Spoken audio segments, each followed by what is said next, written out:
الحمد للہ رب العالمین والصلاة والسلام علی اشرف الانبیاء والمرسلین وعلی آلہ واصحابہ اجمعین اما بعد اعوذ باللہ السمیع العلیم من الشیطان الرجیم بسم اللہ الرحمن الرحیم لقد رضی اللہ عن المؤمنین اذ یبایعونک تحت الشجرہ صدق اللہ العظیم وصدق رسولہ النبی الکریم ان اللہ وملائکتہ یصلون علی النبی یا ایہا الذین آمنوا صلوا علیہ وسلموا تسلیما اللہم صلی علی سیدنا و مولانا محمد معدن الجود والکرم وآلہ وصحبہ وبارک وسلم۔ حمد الصلاۃ کے بعد امیر المومنین خلیفۃ المسلمین داماد مصطفیٰ صلی اللہ علیہ وسلم حضرت سیدنا عثمان غنی رضی اللہ تعالیٰ عنہ کی حیات مبارکہ کے حوالے سے چند باتیں آج گفتگو کا عنوان ہے۔ نبی کریم صلی اللہ تعالیٰ علیہ وسلم نے حدیبیہ کے موقع پر 9 ہجری میں عمرے کا ارادہ فرمایا تھا، اور حضور صلی اللہ تعالیٰ علیہ وسلم اپنے کئی سو صحابہ کے ساتھ احرام باندھ کر مقام حدیبیہ پر پہنچ گئے۔ سفیر اس کو بنایا جاتا تھا جو بڑا سمجھدار اور زیرک آدمی ہوتا تھا۔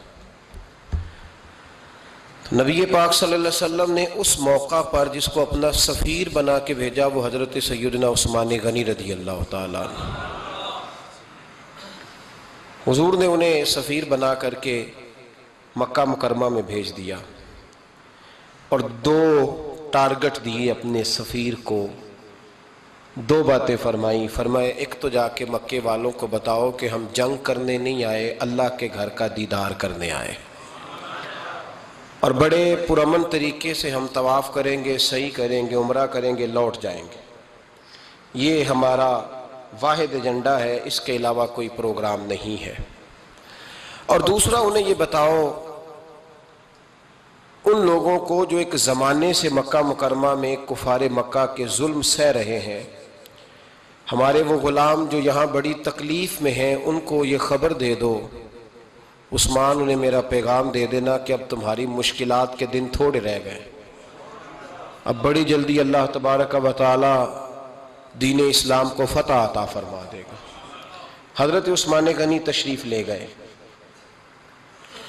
جب حضرت عثمان غنی وہاں پہنچے تو کفار نے آپ کو روک لیا۔ انہوں نے کہا کہ آپ رکیے، دیر ہو گئی۔ ادھر ابو سفیان نے حضرت عثمان غنی رضی اللہ تعالیٰ عنہ کو یہ کہا کہ ہم نبی پاک صلی اللہ علیہ وسلم کو اور ان کے صحابہ کو عمرہ نہیں کرنے دیں گے، آپ اگر چاہیں تو وہ سامنے بیت اللہ شریف ہے، طواف کریں، آب زمزم پئیں، حجر اسود پہ جائیں، مقام ابراہیم پہ جائیں، صفا مروہ کریں، آپ چاہیں تو کر لیں۔ تو حضرت عثمان غنی رضی اللہ تعالیٰ عنہ فرمانے لگے میں تڑپ رہا ہوں کعبے کے طواف کے لیے، لیکن میں بیت اللہ کا طواف اسی وقت کروں گا جب آگے آگے مجھے میرے مصطفیٰ کریم نظر آئیں گے صلی اللہ تعالی علیہ وسلم۔ لوگ آج پوچھتے ہیں کہ بغیر مدینہ شریف جائے حج مکمل نہیں ہوتا۔ میں نے کہا مدینہ شریف کے بغیر حج ہو جاتا ہے، پر مدینے والے کے بغیر نہیں ہوتا، اس لیے کہ حضور نے فرمایا صحیح مسلم میں خذوا عنی مناسککم، حج کے طریقے مجھ سے سیکھو۔ اللہ نے تو کہہ دیا حج کرو، تفصیل تو بتائی نہیں، تو اب آپ کو حضور سے سیکھنا پڑے گا۔ مدینے کے بغیر تو شاید حج ہو جائے، پر مدینے والے کے بغیر حج نہیں ہوتا۔ حضرت عثمان غنی رضی اللہ تعالیٰ عنہ کہنے لگے میں طواف ضرور کروں گا، پر اس وقت کروں گا جب مجھے حضور آگے آگے نظر آئیں گے۔ ادھر ایک شخص نے حضور کی بارگاہ میں بھی کہا، اپنوں کا نہ پتہ ہوتا ہے، دل بدست آور کے حج اکبر است۔ جو دل ہوتے ہیں نا، دل کو دل سے راہ ہوتی ہے۔ یہ کئی دفعہ جسم علیحدہ علیحدہ ہوتے ہیں پر یہ اکٹھے دھڑک رہے ہوتے ہیں۔ تو دل کو راہ ہوتی ہے. عرض کی یا رسول اللہ صلی اللہ علیہ وسلم عثمان غنی تو طواف کر رہے ہوں گے، صفا مروہ میں ہوں گے، بڑی موج ہوگی، آب زمزم کھول کے پی رہے ہوں گے. حضور نے سامنے والے کا چہرہ غور سے دیکھا، فرمایا عثمان کو تم زیادہ جانتے ہو کہ میں زیادہ جانتا ہوں؟ یا رسول اللہ آپ ہی زیادہ جانتے ہیں. فرمایا پھر فکر نہ کرو، عثمان میرے بغیر طواف نہیں کرے گا. بات ختم ہو گئی، میرے بغیر عثمان طواف نہیں کرے گا، ختم ہو. اب کسی نے افواہ پھیلا دی کہ حضرت عثمان غنی کو شہید کر دیا گیا. نبی پاک علیہ السلام تک بھی خبر آئی. حضور جانتے تھے. ہمارا دل نہیں کرتا کوئی انتشاری بات کرنے کو، لیکن جب لوگ کرتے ہیں تو پھر دل کو تکلیف ہوتی ہے. اب یہاں سب نے لکھا ہے کہ نبی پاک صلی اللہ علیہ وسلم کو خبر ملی، حضور پریشان ہوئے، صحابہ کو مشورے کے لیے بھی بلایا، بیعت رضوان بھی ہوئی. اگر علم غیب ہوتا یہ سارا کچھ نہ ہوتا. اور میں نے کہا خدا کے بندے، اگر حضور اپنا علم غیب اس وقت ظاہر کرتے تو حضرت عثمان کے لیے قرآن کی آیتیں نہ نازل ہوتی، اس بیعت کے تذکرے نہ ہوتے. ہر بات پہ لوگ معاذ اللہ تعالی. اب دیکھیے نا، یہاں یہ جملہ چھوڑنے کی کیا ضرورت ہے؟ تم قوم کو کیا دے رہے ہو؟ لوگوں کو کیا بتا رہے ہو کہ نبی پاک علیہ السلام اندھیرے میں بیٹھ کے فیصلے کر رہے تھے؟ کیا بتا رہے؟ آج انٹیلیجنس کی رپورٹس بتا دیتی ہیں کہ وہ فلاں کس طرح کا ماحول ہے اور آپ نے کس طرح کرنا ہے، تو تمہیں اپنی خفیہ ایجنسیوں کے مطابق تم فیصلہ کرو تو کہتے ہو ہم بھئی اندھیرے میں فیصلہ نہیں کر رہے، ہمیں رپورٹ ہے تو فیصلہ کر رہے ہیں. اور نبی پاک علیہ السلام کے بارے میں تم لوگوں کو یہ بتا رہے ہو کہ حضور اندھیرے میں فیصلہ کر دیتے تھے، پتہ ہی نہیں تھا. کس طرح کی بات کرتے ہو؟ میرے محبوب پاک علیہ الصلوۃ والسلام فرماتے ہیں کہ اللہ تبارک و تعالیٰ نے مجھے اس طرح کا علم عطا فرمایا ہے کہ جو تمہارے ذہن میں ہو مجھ سے پوچھو، میں فوراً تمہیں جواب دوں گا. لیکن لوگ اڑ گئے ہیں، کیا کیا جائے؟ اور عجیب فلسفہ ہے. یہاں بھی گرہ لگا دی، پتہ ہوتا تو یہ سارا. اور میں نے کہا خدا کے بندے، اگر یہ سارا کچھ نہ ہوتا تو پھر یہ آیتیں کیسے نازل ہوتی؟ پھر صبح قیامت تک حضرت عثمان غنی کی عظمتوں کا کیسے پتہ چلتا؟ جب خبر ملی نا کہ حضرت عثمان غنی کو شہید کر دیا گیا تو حضور نے صحابہ کو بلایا، فرمایا آؤ میری بیعت کرو. حالانکہ بیعت پہلے ہو چکی، آؤ دوبارہ بیعت کرو. یا رسول اللہ کس چیز کی بیعت کرنی ہے؟ تو نبی پاک نے فرمایا میرے ہاتھ پہ بیعت کرو کہ ہم عثمان غنی کے خون کا بدلہ لیے بغیر یہاں سے جائیں گے نہیں. ہم عثمان کے خون کا بدلہ لیے بغیر یہاں سے جائیں گے. اور حوالہ کسی نے دیکھنا ہو علامہ اسماعیل حقی کا تو میں دکھاؤں گا. جس شخص نے دوڑ کر سب سے پہلے نبی پاک کی بیعت کی وہ مولا علی شیر خدا تھے. کہ یا رسول اللہ جانے نہیں عثمان کا خون کا بدلہ لیے بغیر. سب سے پہلے شیر خدا آگے بڑھے. آج لوگ انہی لوگوں میں اختلاف دکھانے کی کوشش کرتے ہیں، صحیح لا حاصل کرتے ہیں. سب سے پہلے دوڑ کر حضرت شیر خدا آگے بڑھے کہ حضور میں بیعت کرتا ہوں. نبی پاک نے صحابہ کے ہاتھوں میں بیعت ہو رہی ہے. یہ وہ والا واقعہ نہیں جو اس چوک میں پیش آیا تھا، یہ وہ والا واقعہ نہیں جو میرے ساتھ ہوا تھا تو میں آپ کو سنا رہا ہوں. یہ وہ والا واقعہ ہے جو رب کو اتنا پسند آیا کہ اللہ نے قرآن پاک میں بیان فرما دیا ہے. اس کی اہمیت کا اندازہ لگائے کہ رب کریم کو اتنا محبوب ہے یہ انداز کہ قرآن میں بیان کیا.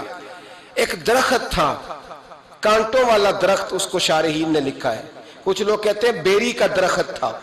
نبی پاک درخت کے نیچے بیٹھ گئے، فرمایا بیعت کرو سارے. کن کے لیے بیعت ہو رہی؟ حضرت عثمان غنی کے لیے. ایک بیعت دین کے لیے ہوئی، قرآن کے لیے ہوئی، حدیث کے لیے ہوئی، اللہ کی توحید کے لیے. اور آج نئے سرے سے بیعت ہو رہی ہے. کس کے لیے؟ بول کے بتائیے. حضرت سیدنا عثمان غنی رضی اللہ تعالیٰ عنہ. اس شخص کی عظمت کا کوئی اندازہ کر سکتا ہے؟ جن کے لیے نبی پاک نے خاص کر کے تخصیص کر کے ایز اے اسپیشل بیعت لی. اور صحابہ نے جب بیعت کی تو اللہ کو اتنی پسند آئی کہ قرآن مجید کی سورہ فتح کی آیت نمبر 18 میں بیان کیا. فرمایا لقد رضی اللہ عن المؤمنین اذ یبایعونک تحت الشجرہ. فرمایا محبوب تحقیق اللہ ان مومنوں سے راضی ہے جو درخت کے نیچے آپ کی بیعت کر رہے تھے. تحقیق اللہ ان سے راضی ہوا، ان ایمان والوں سے جو درخت کے نیچے آپ کی بیعت کر رہے تھے. درخت کے نیچے تحت الشجرہ.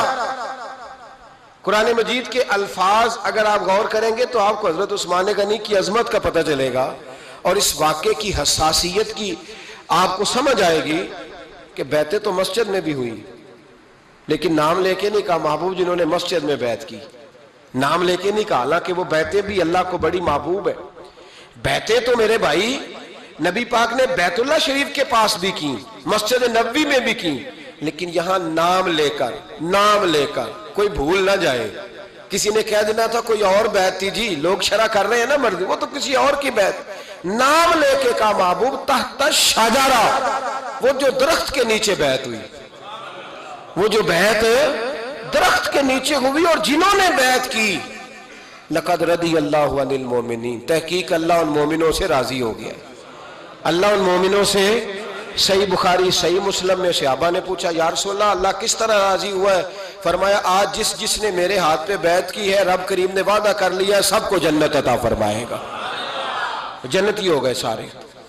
حضرت عثمان غنی رضی اللہ تعالیٰ عنہ کی یہ عظمت، یہ شان قرآن پاک نے بیان کر دی کہ حضرت عثمان کے نام پر صحابہ جمع ہوئے. اللہ تبارک و تعالیٰ نے اس واقعے کا ذکر قرآن مجید میں فرما دیا. میرے عزیز دوستو، حضرت عثمان غنی کو اللہ نے بڑی شان عطا فرمائی، بڑا مرتبہ دیا، بڑے حسین و جمیل، بڑے خوبصورت آدمی تھے. دیکھو نا کیا شان ہے حضرت عثمان ذی النورین. یہ ذی النورین کا کیا معنی ہے؟ دو نور کون ہیں؟ حضور کی دو صاحبزادیاں. اعلیٰ حضرت فرماتے ہیں نور کی سرکار سے پایا دوشالہ نور کا، نور کی سرکار سے پایا دوشالہ نور کا، ہو مبارک تجھ کو ذی النورین جوڑا نور کا. دو نوروں والے حضرت عثمان غنی. ایک بیٹی کا نکاح کیا، وہ وصال کر گئی تو محبوب نے دوسری بیٹی کا بھی نکاح کر دی. یہ جو بیچارے پراپوگنڈے والے ہوتے ہیں نا، یہ پہلے دن سے صرف پراپوگنڈے میں ہی ہے. یہ نہ محب بن سکے نہ محبوب بن سکے. ان کا نہ کوئی اپنا ہوا نہ انہیں کسی نے اپنایا. یہ پراپوگنڈے والے ہی ہیں، ساری زندگی چیم گوئیاں، کانوں میں باتیں، اپنا اپنا مزاج ہے نا جی، جس کے حصے میں جو ڈیوٹی آئی. کچھ لوگ وہاں بھی منافقین چیم گوئیاں کرنے لگے، دوسری بیٹی بھی دے دی، دوسری بیٹی بھی دے دی، دوسری بیٹی بھی دے دی. محبوب کے کانوں تک آواز گئی، فرمایا زیادہ باتیں نہ کرو، میری 40 بھی ہوتی. وہ ختم ہو گئی بات، تم 2-3 کی بات کرتے ہو. حدیث مبارکہ کے لفظ ہے، نبی پاک نے فرمایا میری 40 بھی ہوتی، ایک کے بعد دوسری انتقال کرتی رہتی، میں ساری عثمان کو دے دیتا. حد ہو گئی بھئی، اتنا بڑا مرتبہ، چیم گوئیاں نہ کرو، دوسری بھی دے دی، میری 40 بھی ہوتی. اس حدیث کا ترجمہ یہ ہے کہ محبوب فرماتے ہیں کہ مجھے عثمان پر اعتبار ہی بڑا ہے، مجھے عثمان پیارا ہی بڑا ہے، عثمان غنی کی عظمت ہی بڑی ہے. فرمایا میری 40 بھی ہوتی تو میں ساری یکے بعد دیگر. حضرت اسامہ بن زید رضی اللہ تعالیٰ عنہ فرماتے ہیں نبی پاک نے اپنی صاحبزادی حضرت رقیہ رضی اللہ تعالیٰ عنہ کا نکاح حضرت عثمان غنی کے ساتھ کیا تو دونوں میاں بیوی پیارے بڑے تھے، حسین و جمیل بڑے. حضرت عثمان بڑے نفیس آدمی تھے، بڑی نفاست تھی، کپڑا سادہ پہنتے تھے، لیکن لوگ کہتے ہیں کبھی ہم نے ان کے کپڑوں پہ دھبا نہیں دیکھا، چہرے پر اتنا سا گرد کا نشان نہیں دیکھا. ہمارے ملک میں سب سے زیادہ خرچہ میک اپ کا آتا ہے، پتہ ہے آپ کو جی؟ اب اگلی جو بات کرنی ہے اس پہ اپنے آپ کو وقت کتنا دیتے ہو، سجنے میں، سورنے میں، تیار ہونے میں کتنا وقت لگاتے ہو. فرمانے لگے حضرت عثمان غنی اتنا تو ٹائم ہی نہیں ہے کہ اپنے آپ کو دیا جائے. تو قبر اتنے پیارے کیسے لگتے ہو؟ فرمانے لگے اپنی وجہ سے نہیں لگتا، حضور کی وجہ سے پیارا لگتا. کب وہ کس طرح؟ فرمانے لگے نبی پاک صلی اللہ علیہ وسلم نے ہمیں وضو دیا ہے. فرمایا ایک دفعہ وضو کر کے آئینے کے سامنے کھڑا ہوتا ہوں، یوں لگتا ہے اللہ نے میرے چہرے کو پہلے سے زیادہ نور عطا کر دیا ہے. دیکھیں نا باقی جسم چھپا ہوا ہے اور جو ظاہر ہے اس پر وضو کا حکم ہے. ہاتھ ظاہر ہے تو وضو کر لو، پیر پردے سے باہر ہے تو ان کو دھو لو وضو میں، چہرہ پردے سے کپڑوں سے باہر ہے تو اس کو وضو میں. تو عثمان غنی فرماتے 5 وضو تو میں تازہ کرتا ہوں، پچھلا ہو بھی تو نئی نماز تازے وضو سے پڑھتا ہوں. اور فرماتے اگر میرا قرآن مجید کھولنے کا ارادہ بن گیا تو پھر وضو 6 بھی ہو جاتے ہیں، اور تہجد کے وقت اٹھوں تو 7 بھی ہو جاتے ہیں. فرماتے علیحدہ سے درود پاک پڑھنے بیٹھوں تو پھر 10-11 وضو بھی ہو جاتے ہیں. میں وضو کرتا رہتا ہوں تو اللہ تازگی عطا کر دیتا ہے. حضرت اسامہ بن زید حضور کے غلام زادے فرماتے میں چھوٹا سا تھا تو نبی پاک کے گھر میں گوشت پکا تو سرکار کو 4 بیٹیوں سے بڑا پیار تھا. حضرت فاطمہ سے زیادہ ہے لیکن 4 بیٹیوں سے بڑی محبت تھی. حضرت رقیہ اور جناب عثمان غنی کے گھر میں اسامہ بن زید کہتے ہیں حضور نے مجھے سالن دینے بھیجا, میں چھوٹا سا تھا اور بھی پردے کی آیتیں بھی نہیں آئی تھی, حکم بھی نہیں آیا تھا. کہتے ہیں میں سالن دینے گیا, واپس آیا تو میں نے ان دونوں کو بیٹھے دیکھا تو میں نے اتنے حسین میاں بیوی کبھی دیکھے نہیں تھے, اور میری طبیعت کھل اٹھی. فرماتے ہیں جب واپس آیا نا سرکار نے میرا چہرہ دیکھا, میں نے تو بات کرنی نہیں تھی, حضور نے چھیڑ دی. فرمایا میری بیٹی اور داماد کو دیکھ کے آئے ہو؟ یا رسول اللہ دیکھ آیا ہوں. فرمایا ایسا حسین جوڑا دنیا میں کبھی دیکھا ہے؟ کہا یا رسول اللہ اللہ کی عزت کی قسم کبھی دیکھا ہی نہیں. یہ ظاہری حسن اللہ نے حضرت سیدنا عثمان غنی رضی اللہ تعالیٰ عنہ کو عطا. ایک بات میری یاد رکھنا, حسن ظاہر کا نہیں ہوتا, حسن ظاہر کا نہیں ہوتا, ظاہر کا میک اپ ہوتا ہے. حسن ہمیشہ باطن کا ہوتا ہے. جن لوگوں کے اندر معصومیت ہوتی ہے ان کے چہروں پہ بھی آئی جاتی ہے. کوئی نہیں سمجھ آئی شاید آپ کو. اندر اگر بندہ کڑوا ہونا, کسیلا ہو, چہرہ نہیں روشن ہوتا. اس کی دلیل حدیث میں موجود ہے. نبی پاک صلی اللہ علیہ وسلم سے صحابہ نے کہا یا رسول اللہ اللہ کا ولی کون ہوتا ہے؟ فرمایا جس کا چہرہ دیکھنے سے اللہ یاد آئے. تو ولایت کا تعلق دل سے ہے, چہرے سے نہیں. ولایت کا تعلق بولیے دل سے ہے, چہرے سے ولایت کا تعلق نہیں ہے. لیکن حضور نے دلیل کیا دی؟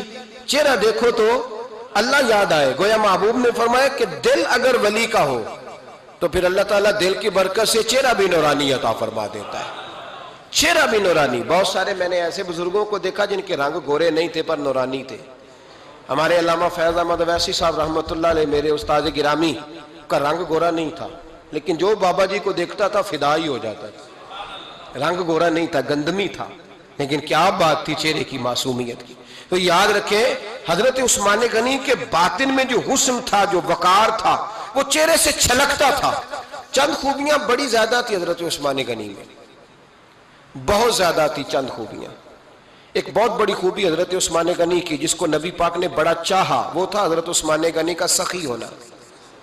مالا والے سخی نہیں ہوندے, مالا والے سخی ان کے پاس تو پیسہ وافر ہوتا ہے, کسی وقت 10,000 کا تعاون کاری دیتے ہیں کسی کے ساتھ.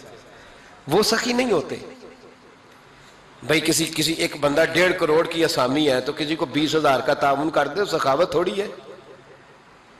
کروڑوں روپیہ اس کے پاس پڑا ہوا ہے. مالا والے سخی, یہ میاں صاحب نے کہا ہے, مالا والے سخی نہیں ہوندے تے سخیاں کل مال نہیں ہوندا. سخیاں کل مال ہے اس لیے کہ جمع کریں گے تو رہے گا نا, وہ سخی جمع کرتا ہی نہیں. مالا والے سخی نہیں ہوندے, سخیاں کل مال نہیں ہوندا. ایتھے اوتھے دوویں جہان نہیں, سخی کنگال نہیں ہوندا. حضرت عثمان غنی رضی اللہ تعالیٰ عنہ فرماتے ہیں کہ جس دن حضور نے تبوک کے لیے جیش اسرا کی اعلان کیا نا, تو حضرت عثمان غنی فرماتے ہیں کہ حضرت ابو بکر صدیق تو سارا مال لے آئے تھے, جناب عمر آدھا لے آئے تھے, مولا علی شیر خدا نے جی کھول کے دیا تھا, لیکن 800 گھوڑے بما پالان کی ضرورت تھی.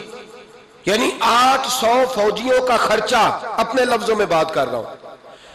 فوجی کا خرچہ کیا ہوتا تھا کہ فوجی کا گھوڑا بھی چاہیے, گھوڑے کے ساتھ کجاوا بھی چاہیے, تلوار بھی چاہیے, نیزہ بھی چاہیے, تیر بھی چاہیے, لوہے کی جیکٹ بھی چاہیے. حضرت عثمان غنی کہتے ہیں نبی پاک نے اعلان کرنا شروع کیا. ایک دفعہ اعلان کیا تو میں نے کہا حضور 200 فوجی کا خرچہ میرا. تو نبی پاک نے دوسری دفعہ اعلان کیا تو کوئی اٹھا ہی نہیں. جنہوں نے دینا تھا وہ تو سارا کچھ پہلے ہی دے چکے تھے, کوئی اٹھا نہیں. کہتے ہیں مجھے بڑا عجیب لگا کہ میرے مصطفیٰ اعلان کریں. حضرت عثمان غنی فرماتے ہیں, شاہ ولی اللہ صاحب نے ازالت الخفا میں لکھا ہے کہ یوں پکڑ کے کہتے ہیں میں نے اپنا نا گریبان پکڑ لیا, عثمان تیرے نبی کو اعلان کرنا پڑ رہا. کہتے ہیں 1000 فوجی کا خرچہ چاہیے تھا, 1000 کا. عثمان کہتے ہیں تیسری دفعہ حضور نے اعلان کیا تو کہا یا رسول اللہ 200 اور ڈال لے. سنو سخی کس کو کہتے ہیں. حضرت عثمان غنی رضی اللہ تعالیٰ عنہ فرماتے ہیں میرے پاس کل خرچہ میرے پاس 800 فوجیوں کا تھا, میں سارا کچھ بھی گھر سے لے آؤں تو 1000 میں پھر بھی پورا نہیں کر سکتا تھا. لیکن جب نبی پاک نے چوتھی دفعہ کہا نا کہ اٹھو بھائی ابھی خرچہ چاہیے, عثمان کہتے ہیں مجھے لگتا تھا میرے گریبان پھٹ جائے گا. یار میرے محبوب کو اعلان کرنا پڑ رہا ہے, عثمان غنی فرماتے میں اٹھ کے کھڑا ہوا، میں نے کہا حضور اب آپ نے اعلان نہیں کرنا، آپ 1000 ہی میرے کھاتے میں ڈال دیں، میں سب کا بندوبست کرا دوں گا۔ فرماتے میں نے 200 فوجی کا خرچہ پکڑ دکڑ کے پورا کیا۔ 200 کا خرچہ، غریب اصل میں اللہ سے تجارت نہیں کرتا اس لیے امیر نہیں ہوتا، غریب اللہ سے تجارت کرے نا، اللہ سے اس کے رستے میں 200 دے کے 70 گنا کی امید رکھے یہاں بھی وہاں بھی، پھر امیر ہو جائے۔ یہ تجارت نہیں کرتا، یہ کہتا ہے اللہ کے رستے میں امیر خرچ کریں گے، میری نہیں ڈیوٹی۔ حضرت عثمان غنی کہتے ہیں میرے پاس 800 کا بندوبست تھا، میں نے 1000 کا دیا۔ حضور تشریف لے گئے، فرماتے ہیں جہاد سے جب واپسی ہوئی نا، ایک ایسا سودا تھا جس میں سے مجھے نفع کی امید ہی نہیں تھی، پر اللہ نے مجھے 11 گنا نفع عطا فرمایا۔ مالا والے سخی نہیں ہوندے، سخیاں کل مال۔ دیکھیں نا جنت البقیع، وہ والا قبرستان جس میں کوئی دفن ہو جائے تو نبی پاک کی سفارش کا حقدار ہو گیا، وہ والا قبرستان جس کا نام ہی جنت ہے۔ وہاں نا ایک یہودی اپنے جانور باندھا کرتا تھا، تو سرکار ایک دن اس طرف گئے تو واپس آئے، حضرت عثمان غنی قریب کھڑے تھے، نبی کریم صلی اللہ تعالی علیہ وسلم نے فرمایا عثمان اس جگہ کی طرف ذرا چکر لگانا، جگہ بڑی اچھی ہے۔ عثمان غنی گئے، جگہ خرید کے واپس آ گئے۔ حضور نے فرمایا ہوا ہے؟ عرض کی حضور خرید آیا ہوں۔ فرمایا میں نے تو چکر لگانے کا کہا تھا۔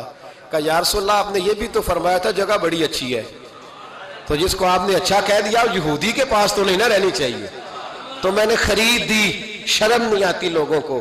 حضرت عثمان کے بارے میں بات کرتے ہیں، جس قبرستان میں سیدہ پاک بی بی صاحبہ حضرت فاطمہ الزہرا آرام کر رہی ہے، وہ زمین حضرت عثمان نے تحفہ دی ہے۔ حیا نہیں آتی بات کرتے؟ شرم نہیں آتی؟ یہ صدقہ سیدہ فاطمہ کا ہی ہے، انہی کے لیے اللہ نے تحفہ دیا، اور اس کے پیسے حضرت عثمان غنی نے ادا کیے۔ پھر اس قبرستان میں سیدہ پاک نے آرام کیا، پھر اسی قبرستان میں عثمان ابن مسعود نے آرام کیا، پھر اسی قبرستان میں حضرت حلیمہ سعدیہ لیٹی ہوئی ہے، اسی قبرستان کے اندر نبی پاک کی زوجہ سیدہ عائشہ آرام کرتی ہے، پھر اسی زمین پر میرے محبوب کے پیارے نواسے امام حسن آرام فرمائے۔ حضرت عثمان غنی رضی اللہ تعالیٰ عنہ کے بارے میں بات کرتے تیری زبان نہیں کانپتی؟ ان کو بات کرتا ہے جن کے تحفے اہل بیت نبوت نے قبول فرمائے اور وہاں آرام کرنا انہوں نے پسند کیا، اتنا بڑا جرت بند ہو گیا تو۔ حضرت سیدنا عثمان غنی رضی اللہ تعالیٰ عنہ سخاوت کی تو کمال کر دیا حضرت عثمان غنی، اور پھر ضرورت سے زیادہ پیسے دے کے وہ کنویں کی بات بڑی معروف ہے، میں نے بس اشارہ کرنا ہے، نبی پاک نے بھی اعلان کیا تو بڑا ہی اعلان کر دیا، فرمایا وہ میٹھے پانی کا کنواں ہے، قبضہ یہودی کا ہے، جو بندہ خرید کر وقف کرے گا نا اسے کیا ملے گا؟ تو حضور نے فرمایا میری جیب میں جنت کی ٹکٹ ہے، میں اسے جنت دے دینی، یہ ہے عرض جنت، یہ طیبہ کی زمین ہے، جنت بھی یہی، مال کے جنت بھی یہی ہے، جنت لے لے مجھ سے، لے لے۔ حضرت عثمان غنی گئے، اس کو کہا بھئی کنواں میرے ہاتھ بیچ دے، کنویں کی قیمت تھی 500-700 دینار، تو حضرت عثمان 500-600 دینار کل کنویں کی قیمت تھی۔ جناب عثمان غنی گئے، یہودی کو پتا تھا کہ یہ خریدنا چاہتے ہیں، فرمایا یار یہ کنواں بیچ دو، کہنے لگا نہیں بیچنا، فرمایا قیمت منہ مانگی، کہنے لگا قیمت میری مرضی کی، کہا تمہاری مرضی کی، اپنی اپنی اوقات ہوتی ہے نا قیمت لگانے کی، تمہاری مرضی کی، کہنے لگا میری شرط ہے میں ایک دن کے لیے کنواں دوں گا، ایک دن میں ایک دن آپ، فرمایا یہ بھی منظور ہے، کتنے پیسے؟ اس نے کہا میں 3000 دینار لوں گا، 500-600 کا ہے۔ حضرت عثمان غنی فرمانے لگے تو نے اپنی اوقات کے مطابق 3000 مانگا ہے، میں 40,000 لے کے آیا تھا، اپنی اوقات کے مطابق مانگا، 40,000 دینار میری جیب میں۔ یہودی کہنے لگا عثمان تو تاجر ہے، اور عام تاجر نہیں عالمی سطح کا تاجر ہے، لوگ تیری تجارت کی مثالیں عرب میں دیتے ہیں، پر 500-600 کا کنواں 40,000، فرمانے لگے مسئلہ کنویں کا نہیں، مسئلہ مصطفیٰ کے فرمان کا ہے، وہ جو حضور کا فرمان پورا کرنا ہے نا اس کے لیے 40,000 تھوڑے ہیں، میرے پاس تھے ہی اتنے جو لے کے آیا ہوں۔ حضرت عثمان نے پیسے چکائے، اس نے کہا ایک دن پانی ملے گا، فرمایا منظور ہے، وہ ایک دن بیچا کرتا تھا پانی، حضرت عثمان نے اعلان کر دیا جو میرا دن ہے نا فری پیو، اپنے بھی پیو، بیگانے کا اعلان کوئی نہیں کرنا، میرا کوئی پروگرام نہیں، لیکن آپ مطلب ہلکا ہلکا ایسے ایسے دیکھیں گے، سوچیں گے، غور کریں گے، او بھائی پیسہ بھی بانٹنے سے چلو بولو تو صحیح نا، اس پر بھی آپ حامی تو بھرے نا، سچی بات کر تو لینی چاہیے نا۔ چلے عمر آپ 2 سال کے بعد کر لینا، 6 سال کے بعد کر لینا، پر ہاں نہ تو صحیح کرے نا، پیسہ بھی ہمیشہ بانٹنے سے۔ ملا رومی رحمت اللہ علیہ فرماتے ہیں کنویں سے سادہ پانی نکل جائے تو تازہ آ جاتا ہے، اور اگر پانی کنویں کے اندر رہے سارا ختم نہ ہو تو باسی ہو جاتا ہے۔ اس لیے فرمایا کرتے تھے میں اس کنویں سے پانی پیتا ہوں جس پہ رش زیادہ ہوتا ہے، اس لیے کہ وہاں سے پانی ختم ہوتا ہے تو تازہ آتا رہتا ہے۔ فرماتے تو اللہ کے رستے میں سارا خرچ کر دے، اللہ تازے عطا کر دے گا اور پہلے سے زیادہ عطا کر دے گا۔ میرا آپ کا مسئلہ یہ ہے کہ تجارت بندوں کے ساتھ ہے، بندوں کے ساتھ جو تجارت ہے نا، بندے کنجوسی کر جاتے ہیں، بندے کا تو صحیح کام چل جائے تو پارٹنر کو فارغ کر دیتا ہے تو فارغ ہے، اور اگر کبھی کسی کی دکان میں کوئی کرایہ دار اچھا اس کی دکان چل جائے تو مالک کہتا ہے تو جا، اب دکان میں نے خود کھولنی ہے، وہ فارغ کر دیتا ہے۔ بندوں کا تو مزاج ہے۔ اور اللہ تبارک و تعالیٰ سے جب تجارت ہوتی ہے نا، میں نے ایسے لوگ دیکھے ہیں جن کے گھروں میں لاکھوں روپیہ ماہانہ آتا ہے، غربت نہیں جاتی۔ ان کو سوچنا چاہیے کہ کثرت والا پیسہ آیا ہے پر برکت والا نہیں آیا۔ حضرت عثمان غنی رضی اللہ تعالیٰ عنہ فرماتے ہیں کہ میں نے پہلے بھی میں بڑا تاجر تھا، لیکن جب سے مصطفیٰ کے نام پر خرچ کرنا شروع کیا، پھر کہاں کہاں سے آیا کب، اور بڑی سیانی بات فرماتے ہیں۔ آپ فرماتے ہیں میں کلمہ پڑھنے سے پہلے تجارت کو وقت زیادہ دیتا تھا، اور مسلمان ہونے کے بعد میں نے تجارت کو ٹائم تھوڑا دیا، پر اللہ نے روزی مجھے زیادہ عطا فرمائی۔ اس لیے برکت پر ہماری توجہ نہیں رہی، غیبی خزانوں پر خیال ہم نے چھوڑ دیا ہے۔ غیبی خزانوں سے جو چیز ملتی ہے وہ زیادہ ملتی ہے، جو مادی ذرائع سے ملتی ہے وہ چیز کم ہوتی ہے۔ حضرت عثمان غنی پر الزام لگا جب آپ کا دور حکومت تھا، یہ یاد رکھیں کہ سب سے زیادہ الزامات حضرت عثمان غنی پہ لگائے گئے۔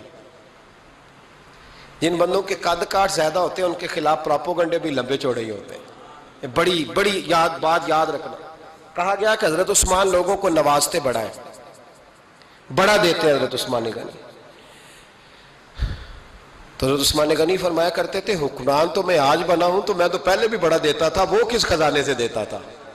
آپ جواب دیا کرتے۔ دیکھیں ذرا، لاکھوں لوگ حج کرنے آتے تھے، پر حضرت عثمان غنی حج کرنے جاتے تو اعلان کر دیتے کہ کوئی حاجی حج کے موقع پر آ کے کھانا نہ پکائے، سب کو کھانا عثمان غنی اپنی جیب سے دیا کریں گے۔ مینا میں لنگر کھانا ہوتا تھا حضرت عثمان غنی کا، مینا میں، فرماتے تھے کھاؤ حاجیوں جتنا کھا سکتے ہو۔ اور پھر حضرت عثمان غنی کا اعلان تھا، خدام کو کہتے تھے میں آخر میں کھاؤں گا، پہلے میرے سارے آنے والے حاجیوں کو کھلایا جائے۔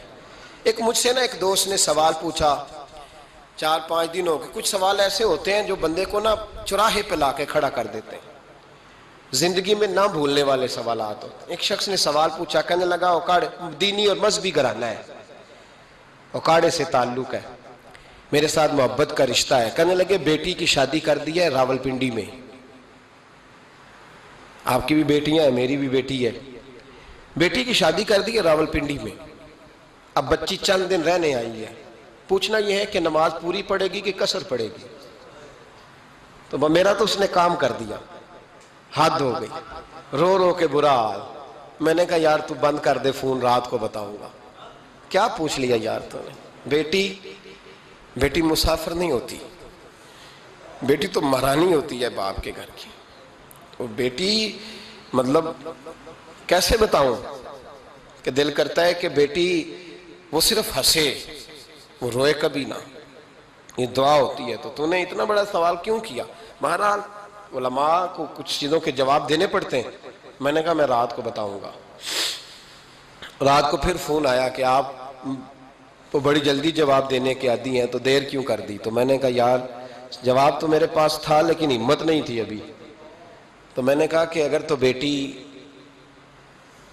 آئی ہے والد کے گھر میں اور ابا جی کا پروگرام ہے اسے جائیداد میں سے حصہ دینے کا، تو پھر تو بیٹی نماز پوری پڑے گی، لیکن اگر ابا جی نے علیحدہ کر کے انگوٹھا لگوانا ہے تو پھر بیٹی مسافر ہے۔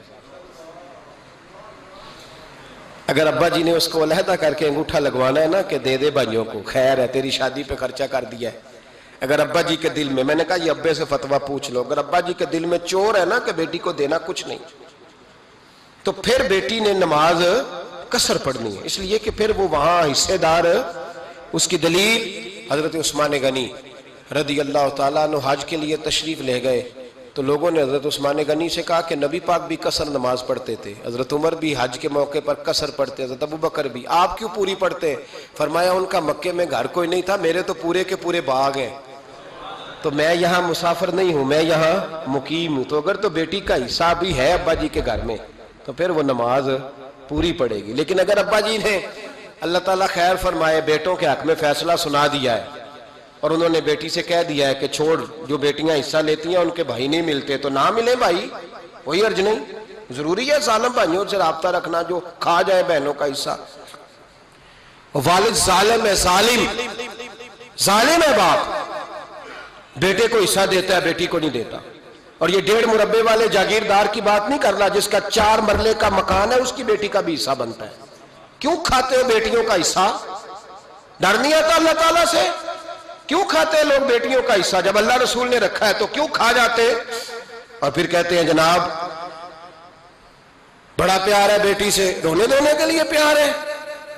تو یاد رکھیں حضرت عثمان غنی رضی اللہ تعالیٰ عنہ کا لنگر چلتا تھا۔ تو میرے بھائی ایک اور بہت بڑی خوبی حضرت عثمان غنی کی تیسری وہ یہ تھی کہ آپ میں اللہ نے بہت زیادہ حیا رکھی تھی۔ آج نا اگر آپ ناراض نہ ہو تو ہماری حکومتوں میں جو بدتمیز زیادہ ہوتا ہے اس کا عہدہ زیادہ ہوتا ہے، اس کو اچھا عہدہ ملتا ہے جو بدتمیزی زیادہ کرتا ہے۔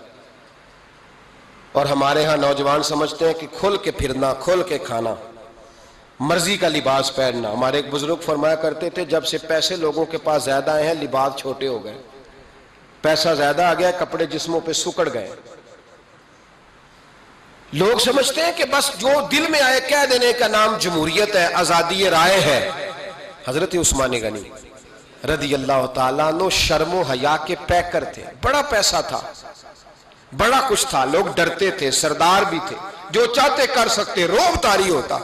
لیکن عثمان غنی کو جب بھی کوئی دیکھتا تھا کسی کونے میں بیٹھے نظر آتے تھے، چھپے ہوئے، پیچھے، شرم و حیا، نفاست پسندی، بڑھ بڑھ کے آگے ہونا، ہر ویڈیو میں شامل ہونے کی کوشش کرنے کا نام پیار نہیں ہے۔ نفاست پسند جو لوگ ہوتے ہیں وہ اکثر چھپے ہوئے ہوتے ہیں، ان کا پتہ ہی نہیں ہوتا لوگوں کو کہ پیچھے دراصل ہے کون۔ دیکھیے نا بڑی معروف حدیث ہے صحیح مسلم میں، نبی پاک صلی اللہ علیہ وسلم آرام فرما رہے تھے، حضور نے تامت مبارک باندھی ہوئی تھی، لیٹے ہوئے تھے سرکار۔ تو جب آدمی لیٹتے تھے نا، ہمارے بزرگ بھی جب لیٹتے ہیں تو تامت کو سمیٹا کرتے تھے تو گھٹنوں تک آ جاتی تھی، دیکھا نا آپ نے، گھٹنوں تک تامت آ جاتی جب لیٹتے۔ تو سرکار بھی لیٹے تھے، پردے کی ابھی آیتیں نہیں آئی تھی، دروازے پہ دستک ہوئی، حضرت عائشہ صدیقہ عرض کرنے لگے یا رسول اللہ میرے ابا جان جناب ابو بکر صدیق آئے۔ حضور نے فرمایا بلا لو۔ حضرت عائشہ کہتی ہیں وہ آ کے بیٹھ گئے، حضور لیٹے رہے، پھر دستک ہوئی، اب کون ہے؟ کہا سیدنا فاروق اعظم۔ کہا عائشہ آپ ساتھ والے حجرے میں چلی جاؤ۔ اماں جی وہاں چلی گئی۔ تھوڑی دیر کے بعد حضرت عمر آئے، حضور لیٹے رہے، جناب عائشہ کہتی ہیں پھر دستک ہوئی، اب کون ہے؟ فرمایا عثمان غنی۔ نبی کریم نے فرمایا اسے کہو ذرا ٹھہر جائے۔ حضرت عثمان ٹھہرے تو حضور اٹھ کے بیٹھے، تہمت مبارک کو ٹھیک کیا، پھر اپنے کرتے مبارک کو سیدھا کیا، پھر دستار کو سیدھا کیا، فرمایا اب بلاؤ عثمان غنی کو۔ حالانکہ جاہو جلال حضرت عمر کا زیادہ ہے، حالانکہ وقار مقام حضرت صدیق اکبر کا زیادہ ہے، اب بلاؤ عثمان غنی کو۔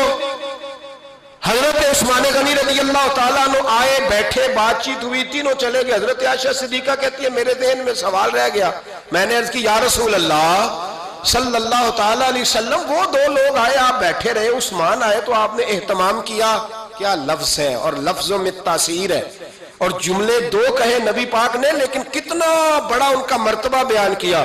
فرمایا عائشہ میں اس شخص سے حیا نہ کروں جس سے اللہ کے فرشتے بھی حیا کرتے ہیں، میں اس سے حیا نہ کروں جس سے اللہ کے فرشتے بھی حیا کرتے ہیں۔ حضرت عثمان غنی فرمایا کرتے تھے میں نے جب سے حضور کا چہرہ دیکھا ہے دوبارہ پلٹ کے اپنی شرمگاہ بھی کبھی نہیں دیکھی، گویا میں نے اپنی آنکھوں کا وضو نہیں توڑا جب سے حضور کا۔ فرماتے جب سے یہ ہاتھ نبی پاک کو بیعت کے لیے دیا ہے پھر گندگی میں نہیں جانے دیا میں نے سیدھا ہاتھ۔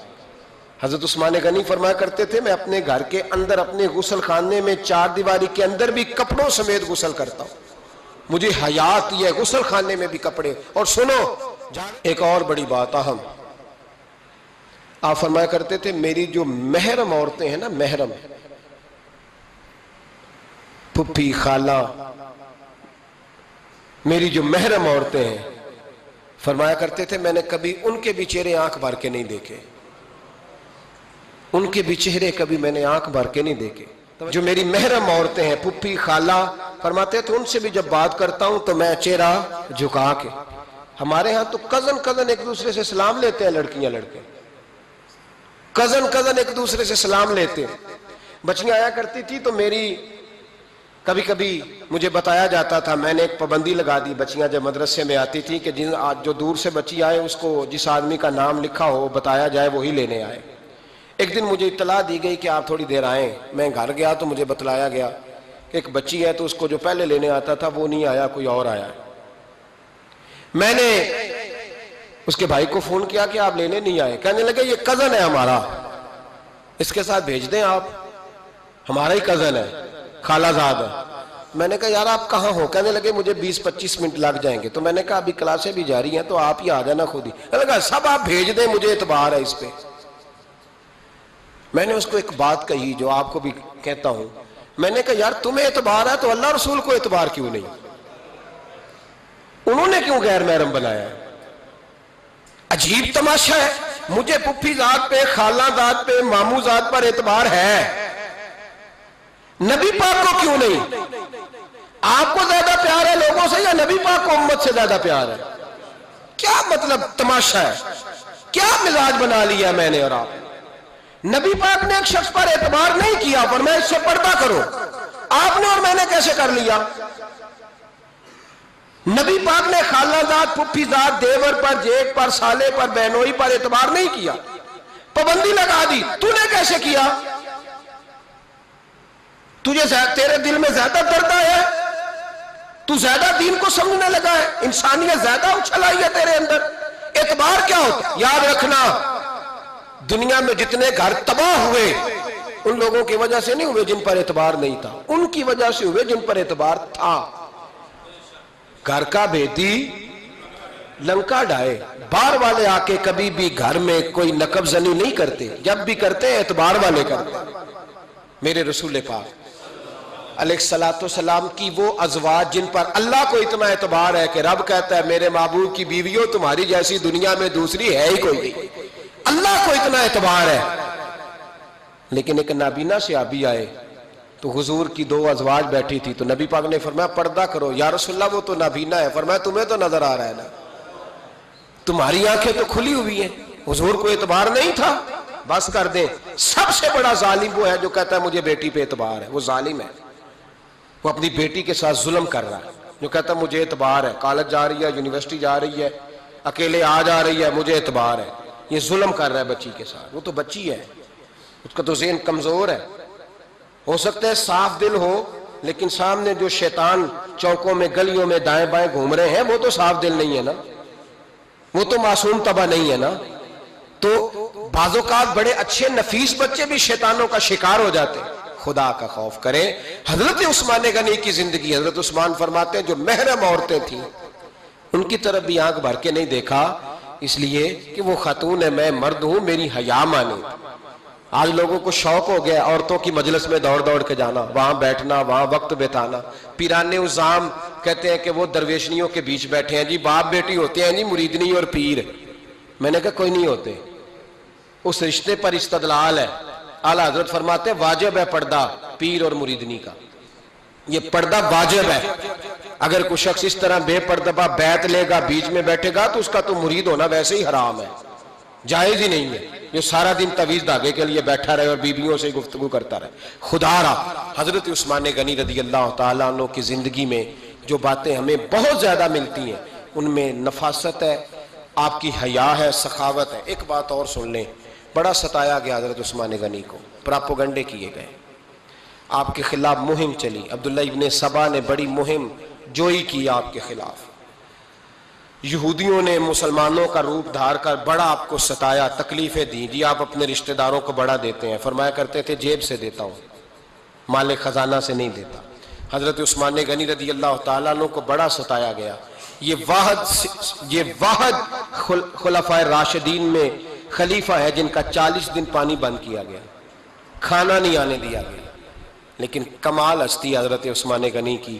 مولا علی جیسے شیروں نے جا کے کہا آپ اشارہ کریں، یہ جو آپ کے خلاف نکلے ہوئے ہیں تو ایک تلوار سے مار دیے جائیں گے. تو حضرت سیدنا عثمان غنی فرمانے لگے میں وہ والا مینڈا نہیں بننا چاہتا جس کی وجہ سے مدینے کی گلیاں رنگین ہو جائیں. امن کا کہا آپ خلافت چھوڑ دیں. فرمایا حضور نے کہا تھا اللہ تمہیں ایک قمیض پہنائے گا، لوگ اتارنا چاہیں گے تم نے اتارنی نہیں. صبر سے، حوصلے سے، اطمینان سے.